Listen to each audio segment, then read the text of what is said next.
bin heute aufgewacht. Am 8 Uhr morgen würde ich sagen, bin ich aufgewacht und wie sich es natürlich gehört, erstmal joggen, oder? Bin ich joggen und habe darum nichts zu Morgen gegessen. Das zählt alles zu der Story dazu. Das ist extrem wichtig, dass ihr das jetzt wisst, dass ich bin joggen. Es ist nicht nur, dass ich flexen kann, sondern es ist wirklich sehr wichtig für die Story. Oder vielleicht auch absolut nicht. Ich bin joggen, dann bin ich heimgekommen und darum habe ich kein zu Morgen gegessen, weil ich bin joggen. Und dann bin ich halt aus dem Haus rausgelaufen und vor dem Haus links haben wir einen Brunnen. Und dann habe ich schon gesehen, dass dort mega viele kleine Kinder stehen, so, wie würde ich sie schätzen, so 14, 15, oder 13, 14, 15 würde ich die Kinder schätzen. Und ich habe so mittlerweile einen recht guten Sinn von einschätzen, wenn das mich Kinder erkennen. Also ich bin jetzt nicht, weißt du, so, es tut verdammt abgehoben.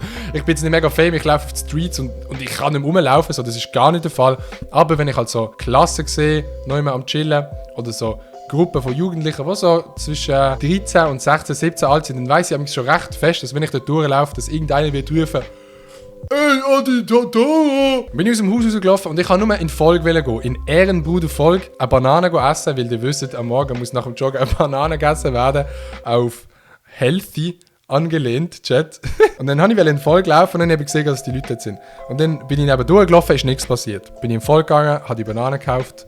Wie viel hat sie gekostet? 45 Rappen. Das war eine sehr gute Banane. Dann bin ich aus dem Volk wieder rausgelaufen, bin runtergelaufen, wir wohnen recht nahe beim Volk. Dann sehe ich die wieder beim Brunnen chillen, so, der eine schaut so über, so. Ja, okay. Und ich denke mir schon so, ja, der kleine Bub. Habe ich schon mal meine Sonnenbrille aufgesetzt für den in Comedy Cringe. Dann bin ich schon so fast an der Gruppe vorbei gewesen. Das ist immer so das Feeling für mich. Wenn ich bei so einer Gruppe bin und ich laufe vorbei und ich bin schon fast an der Gruppe vorbei, dann denke ich mir so, yes, Digga, ich habe es geschafft. Nein, so schlimm ist es nicht, aber ich finde es auch lustig, das manchmal zu überlegen. Bin ich vorbeigelaufen und dann höre ich so, Entschuldigung, eine Frage. Und dann sprechen mich nicht die Schüler an, sondern einfach die Lehrerin.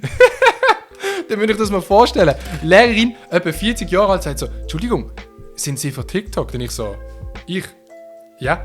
Ich bin von TikTok, dann sie, ich sehe sie immer auf meiner For You-Page. Und ich so, haben sie TikTok runtergeladen? Dann sie so, ja, ich habe TikTok runtergeladen, ich sehe sie immer. Und ich so, what the fuck? Die Schüler haben mich nicht angesprochen, aber die Lehrerin hat mich einfach angesprochen, Chat, weil sie mich kennt hat. Sie ist 40, sie hat TikTok. Crazy, kann man mal machen. Auf jeden Fall hat es dann doch ein so Schüler gehabt, die mich kennt haben. Die haben kein Handy dabei gehabt, weil sie Schule hatten. Dann haben sie mit dem Handy von der Lehrerin Fotos mit mir gemacht auf meinem Hausplatz. Und dann sagt noch die Lehrerin so, wo wohnst du? Und ich habe gesagt, ja, gerade da hinten. Und sie so, du wohnst gerade da hinten? Und ich so, ja, ich wohne dort. So cool, dass jetzt die Klasse weiss, wo ich wohne. Aber sie haben dann so aus Spaß gesagt, nein, wir sagen es niemandem, aber es juckt mir eigentlich auch nicht so fest. Auf jeden Fall habe ich es mega lustig gefunden, dass die Lehrerin mich vor dem Haus angesprochen hat. Und dann bin ich nachher reingegangen, habe meine Bananenchili gegessen. Und dann ist meine Mom rausgegangen und dann hat meine Mom, dann hat die Lehrerin meine Mom angesprochen und hat meine Mom gesagt, ich finde es mega cool, was ihr Sohn macht und so. Ob er nicht einmal rauskommen kann und den Kindern erzählen, wie das so ist, als Influencer zu arbeiten. Weil viele Schüler wollen anscheinend heutzutage Influencer werden. Dann hat sie das meiner Mom gesagt und so bla bla bla, jetzt noch ein bisschen Talk. Dann ist meine Mom reingekommen und hat mir das erzählt, dass ich rausgehen und ich gesagt habe, nein. Habe ich einfach nein gesagt. Jo, es war schon ein bisschen cringe gewesen, wenn ich rausgegangen. Also zu Basel hat ich es wahrscheinlich gemacht, aber irgendwie ist es dann schon hure komisch gewesen, dass wir in Anführungszeichen Fans von meiner Haustür gesehen sind. Das habe ich wirklich noch nie erlebt. Ich bin schon 1-2 Mal in meinem Dorf angesprochen worden, aber ihr müsst wissen, mein Dorf ist so klein. Mein Dorf hat 800 Einwohner. Du kommst nicht an, außer du kommst irgendwie wandern oder irgendeinen Scheiß machen. So. Da werde ich nie angesprochen und dann einfach gerade vom Haus von der Lehrerin und dann ein paar Schüler, die noch dort sind, ist schon ein bisschen komisch gewesen. Vor allem haben wir so eine grosse Fensterfront vorne und dann habe ich dort die Scheibe zugemacht, weil es ist nicht die ganze Klasse dort gewesen, der Rest ist noch nachher gekommen und alle von der Klasse schauen so ins Haus rein und ich denke nur so, wow, chillt mal ein bisschen. Aber es war alles easy gewesen. Alles in allem eigentlich eine recht funny Story gewesen, dass es mir die Lehrerin angesprochen hat und nicht die Kinder. Aber ich konnte meine Banane im Volk holen. Von dem her, es ist alles easy gewesen. Sehr, sehr nice. Wenn man in Volk will, dann kommt man zu uns. Ja gut, ja, wenn du in Volk willst, kannst du zu uns kommen. Aber Chat, wer irgendetwas gegen einen Volk will sagen, dann tue ich einfach bannen. So einfach ist es, weil Folge ist einfach das Beste, was es gibt. Die Story hat mich im Fall jetzt weniger angesprochen als die Schnauze.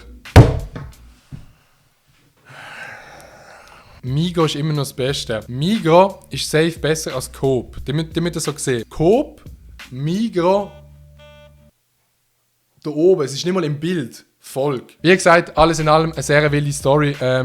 Shoutouts an die Lehrerin, die mich erkannt hat, und Shoutouts an die Schüler, aber trotzdem doch auch weird, weil es gerade vor der Haustür siehst. Und die müssen so wie überlegen, so der einzige Place, wo jeder Mensch auf der Erde hat, wo wirklich nur er ist sein Daheim. So, und das habe ich mir dann so überlegt, so denke so, ja, ist ein bisschen komisch, aber es ist eigentlich alles easy gewesen, solange es nicht immer People werden, was es nicht werden sie, weil ich in einem fucking Kaff wohne, ist alles easy. Lustige Story gesehen, man kann sich unterhalten, sage ich da nur. My heart just got stuck beat